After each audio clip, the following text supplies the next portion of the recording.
Good evening from New York. I'm Chris Hayes. Donald Trump and his 18 co-defendants in that RICO indictment must turn themselves in at the Fulton County Jail in Atlanta, Georgia, within 9 days. And there they will be booked, processed, and have mugshots taken ahead of their arraignments, which District Attorney Fani Willis wants to take place the first week of September. Now, today, Willis also proposed a trial date for this case about the efforts to overturn the 2020 election in Georgia and elsewhere. She requests it begin on March 4th of next year. That is the day before Super Tuesday. Now, of course, there's one name that stands out above all the others in this sweeping indictment. It's listed first, Donald Trump. But the second most well-known name here is, of course, Rudolph William Louis Giuliani. And we've been expecting this for quite some time. We've been expecting to see Rudy Giuliani's name on this indictment ever since prosecutors in Willis's office informed Giuliani he was a target of the investigation about a year ago. But it is still a remarkable fall from grace for a man who was once a pretty widely renowned public figure. Giuliani rose to national prominence as the star United States Attorney for the Southern District of New York, a job he held from 1983 to 1989. There, he oversaw the prosecutions of members of the mob, drug dealers, corrupt government officials, earned a tough-on-crime reputation, which he used to launch his political career. After Giuliani became mayor of New York in 1993, he astutely cultivated the image as the man single-handedly responsible, just him, for cleaning up the city and bringing law and order. Then, in the wake of September 11th, he was America's mayor. Rudy was even an early front-runner for the Republican presidential nomination in 2008, though that didn't go that well.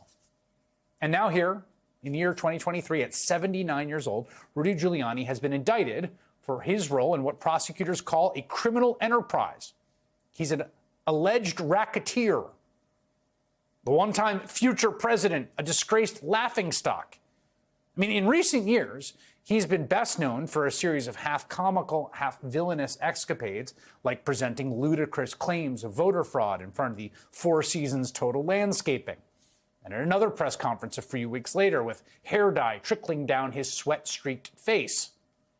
His awful and almost unreadable conversations with a subordinate are all over the internet amid a really unsettling sexual harassment lawsuit. He's even a punchline in a Borat movie in the final chapter of his life. Rudy Giuliani is the object of ridicule and scorn. He is reputationally and financially near bankruptcy. He is looking at the possibility of living out the rest of his days on this earth in prison. How did it happen? How did the once clean as a whistle crime fighter, the law and order man, America's mayor, who led us through one of our darkest hours, how did he end up like this? What happened to Rudy? You hear that a lot.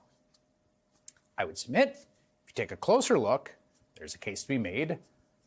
Rudy has actually been this version of Rudy the whole time, or at least had it in him. I mean, in fact, Rudy himself made a pretty revealing statement to that effect last night when he emerged from his shame bunker to address the indictment.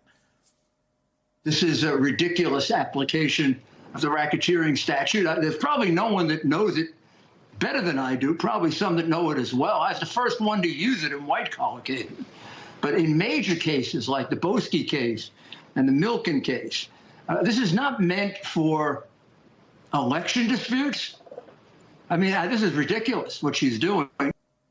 Now, credit where due, Rudy is correct. He really did pioneer the use of racketeering laws, often shorthanded as RICO, to go after white-collar criminals. It was a sort of innovation of his, like Michael Milken, as he mentioned in that interview. He brought RICO charges against the mob, the five families in New York, helping to bring down, organized crime in New York. According to new reporting from The Messenger, wise guys are rejoicing in the wake of Giuliani's own RICO indictment. A veteran mob lawyer says his clients are, quote, effing thrilled.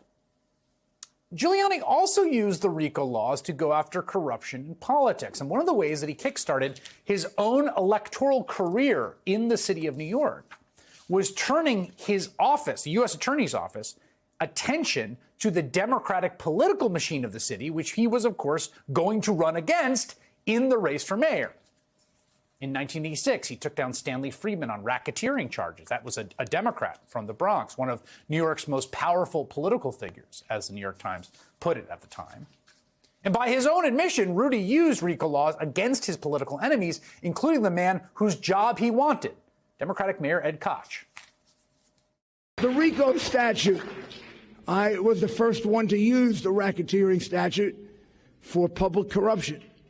I did it against most of Ed Koch's administration. Well, Ed wasn't paying attention. Well, they were stealing millions. Now think about this. The U.S. attorney who clearly wants political office in this city prosecuting the opposing party, right? Using the power to do that. You might uncharitably call that weaponizing the Justice Department for partisan political ends. Now, Giuliani lost his first race for mayor in New York, but he succeeded the second time around after embracing some of the ugliest, most demagogic, racist politics that Donald Trump would later mine to great effect. In September of 1992, he rather infamously appeared at a police rally that turned into an all-out riot, and he refused to ever decry or denounce it.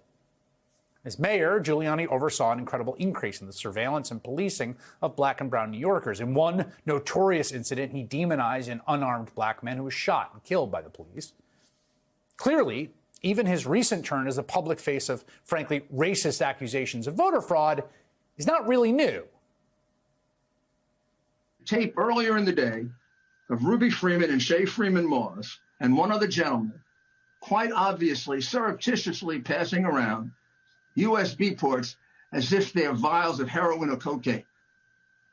I mean, it's obvious to anyone who's a criminal investigator or prosecutor, they are engaged in surreptitious illegal activity again that day.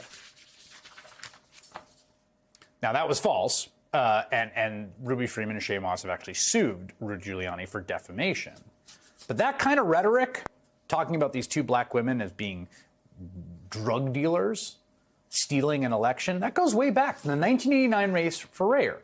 The 1989 race for mayor, which Giuliani lost to the first black man elected mayor in New York, David Dinkins. As Giuliani himself told journalist Jack Newfield in an interview he quotes in his 2002 book, The Full Rudy, this is 21 years ago, and I'm quoting him here, they stole that election from me.